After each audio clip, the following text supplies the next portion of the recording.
Son nom, c'est Abdoulaye Gueye. C'est un jeune Sénégalais de 22 ans qui se retrouve au mauvais endroit, on peut dire au mauvais moment. Qu'est-ce qui se passe dans la vie du jeune Abdoulaye Gueye? Abdoulaye Gueye, il sort un soir, comme nous tous, parfois on va faire un peu la marche, et durant sa marche, il fait la rencontre d'une jeune fille.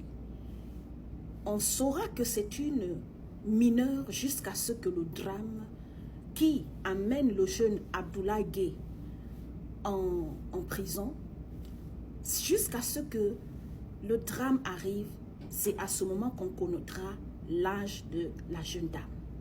Mais actuellement, ce qui nous réunit ici, c'est cette tragédie, c'est cette histoire mélancolique qui va amener notre jeune compatriote derrière les barreaux.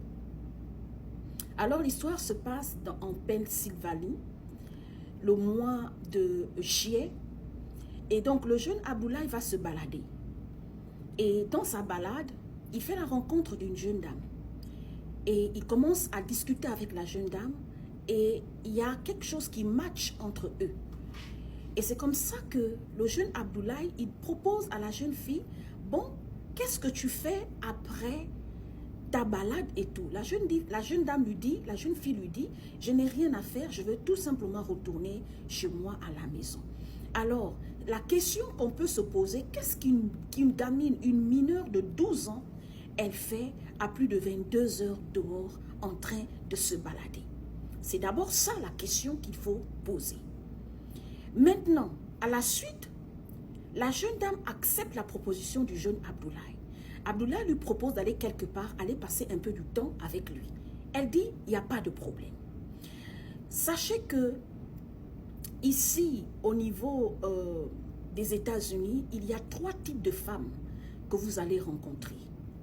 Il y a des femmes qui sont très bien éduquées, qui sortent d'une très belle famille, des femmes qui ont des belles valeurs, des femmes qui savent comment respecter un homme, comment se respecter elles-mêmes, mais surtout des femmes qui sont d'une certaine classe. Vous voyez un peu? La deuxième catégorie, ce sont celles qui, elles ont vécu des abus, elles sortent des familles compliquées, des familles un peu difficiles, des familles pauvres, des familles qui ont beaucoup de problèmes. Mais la vie, avec le temps, elles arrivent à se refaire, elles arrivent à se reconnecter avec elles-mêmes. Et à un moment donné, elles se stabilisent. Et elles sont des femmes équilibrées. Mais la troisième catégorie de femmes, ce sont les femmes que nous, on appelle sur les réseaux sociaux les Njanju, les femmes vendeuses de piment. Des femmes qui, après avoir vécu certaines expériences difficiles, elles se retrouvent à la rue. Parfois, ces femmes, ça vient de leur famille. Des familles où les gens sont exposés à toute forme de vice, à toute forme de débauche, à une mauvaise vie en fait. Vous voyez un peu? Et le cas de la jeune dame qui a 12 ans, qui avait une apparence d'une femme de 18 ans. Parce que le jeune frère Abdoulaye, il n'avait pas demandé l'âge de la jeune fille. Pour lui, il a vu une femme, il a vu une jeune dame qui se baladait, mais qui avait des formes, qui avait tout ce qu'une femme, un homme peut rechercher sur une femme, une très belle dame. Et sachez que la plupart des femmes ici, elles sont très belles. Qu'elles soient noires ou qu'elles soient caucasiennes, elles sont très belles. Et c'est comme ça que le jeune Abdoulaye lui propose d'aller quelque part et elle accepte la proposition du jeune Abdoulaye. Arrivé à la chambre d'hôtel, le jeune Abdoulaye, il décide de prendre de fumer quelque chose en fait, vous voyez. Et la jeune dame lui dit, bon, le temps que toi tu vas fumer, moi je vais aller prendre le bain. Abdoulaye lui dit, il n'y a pas de problème. Donc elle va prendre sa douche et quand elle vient, elle attend Abdoulaye parce qu'elle sait que quand tu rencontres un homme et que l'homme t'amène quelque part et vous vous retrouvez dans une chambre d'hôtel, forcément vous allez avoir des rapports, vous allez faire l'amour, vous comprenez? Donc après avoir pris son bain, elle se retrouve en train d'attendre Abdoulaye au lit. Abdoulaye a fini de fumer, il est allé à la douche aussi prendre son bain. Et quand Abdoulaye arrive et revient, la petite est prête et ils commencent à framponner ensemble. Ils commencent à framponner, et tout se passe bien. Abdoulaye est fatigué, comme beaucoup d'hommes qui ont fini de faire l'amour, il s'endort. Donc Abdoulaye s'est endormi, il avait trop travaillé sur la go, vous voyez. Et quand il s'est endormi, la petite a commencé à avoir des douleurs au niveau du ventre et au niveau de son appareil génital.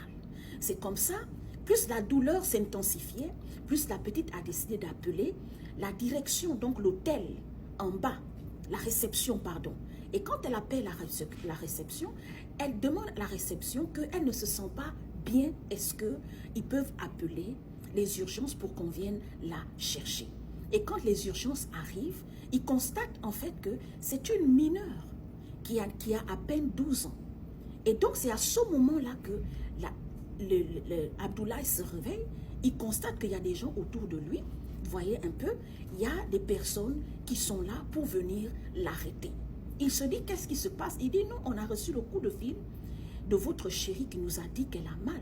Mais malheureusement, ce qui nous fait, ce qui fait qu'on t'arrête, c'est parce qu'elle n'a que 12 ans. Et toi, tu as 22 ans. Et pour la loi, lorsque un homme d'un certain âge arrive à avoir des rapports sexuels avec une mineure, c'est considéré comme un abus sexuel. Et c'est comme ça que le frère Abdoulaye s'est retrouvé derrière les barreaux. Quelle est la morale que cette histoire nous montre, nous révèle aujourd'hui? Ce que j'ai envie de dire à beaucoup de frères africains, les gars, sachez qu'ici, il y a 3 catégories de femmes, comme je disais en introduction. Les femmes qui sont d'une bonne morale, lorsque tu la rencontres, elle ne va pas te créer des problèmes. La deuxième catégorie de femmes, ce sont des femmes qui ont été blessées, qui ont vécu des divorces, qui ont vécu des déceptions dans leur vie. Mais avec le temps, elles arrivent à se relever. Quand vous rencontrez cette deuxième catégorie de femmes, vous n'aurez pas de problème. Parfois, elles ont des enfants ou elles sont célibataires, mais elles ont un passé un peu lourd. Avec ces femmes, vous arrivez à dealer avec. Mais la troisième catégorie de femmes, ce sont celles qui sont dans des familles où tout le monde a la tête grillée. Tout le monde a la tête brûlée. Tout le monde aime les problèmes. Cette troisième catégorie de femmes, il faut absolument, impérativement éviter ce type de femme. Que tu la rencontres à la rue, que tu la rencontres en boîte de nuit, que tu la rencontres ou que tu vas la rencontrer, il faut les éviter. Pourquoi? Parce que cette troisième catégorie de femmes, parfois, elles cherchent l'argent. Elles cherchent l'argent.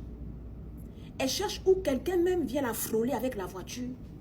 On va la prendre en charge, on va prendre sa famille en charge. Elle cherche même quelqu'un qui va venir lui faire un petit mal là. Elle va dire que non, tu as abusé d'elle. Donc vous allez voir les gars comme P. Diddy, comme R. Kelly, se retrouver derrière les barreaux ici. Pourquoi? Parce que quand on fait des investigations sur eux, quand vous voyez tout ce qui a mené ces gars-là, ce sont des femmes qui ont inventé parfois des choses sur eux. Des femmes qui ont pris une petite bagarre, un petit problème de couple, un petit problème dans la relation sentimentale qui ont amené ça jusqu'au tribunal. Et beaucoup de femmes ici se comportent comme ça. Elles veulent se faire l'argent sur vous, les gars. Donc, quand vous arrivez, ce n'est pas n'importe quelle femme qu'on se met avec. Ce n'est pas n'importe quelle femme qu'on décide de coucher avec. Prenez le temps avant de décider d'avoir des rapports avec une femme. Tu ne peux pas rencontrer une femme à la route en train de marcher, les gars. La même nuit, le même soir, tu veux aller avec elle à l'hôtel. Ça ne se passe pas comme ça. Ça ne se passe pas comme ça. Les gars, parfois, c'est un piège. Et l'histoire d'Abdoulaye aujourd'hui doit nous servir, nous tous, de leçon. 1. Éviter les mauvaises compagnies. Tout le monde ne peut pas être ton ami. 2. Éviter les mauvaises, comment on appelle les mauvaises relations. Mieux vaut rester seul ici. Ou bien, si tu veux te faire des amis au travail, à l'école, à la route, partout en entrepreneuriat, prends le temps de connaître la morale de la personne. Les gens sont d'une très mauvaise morale de nos jours, mais particulièrement ici. Ils sont d'une très mauvaise morale. Donc, c'est pour ça qu'on demande